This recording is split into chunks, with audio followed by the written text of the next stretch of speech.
ધરમપુરના garden રોડના શ્રી નવયુવક મંડળના 50 વર્ષના સુવર્ણ મહોત્સવ અવસરે ગાર્ડન રોડ કા રાજા શ્રીજીનું ભવ્ય આગમન કરાયું હતું। 3 દરવાજા વિસ્તારમાં ગાર્ડન રોડના શ્રી ગણેશ ભક્તોએ શ્રીજીના આગમનનું ભારે ઉત્સાહ સાથે સ્વાગત કર્યું હતું।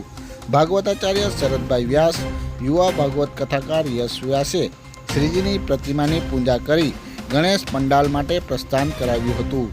ડીજેના તાલ સાથે 3 દરવાજાથી ગાર્ડન રોડ પંડાલ સુધી શ્રીજીની સવારીમાં ગણેશ ભક્તોના ગણપતિ બાપા મોર્યાના નાદ ગુંજી ઉઠ્યા હતા।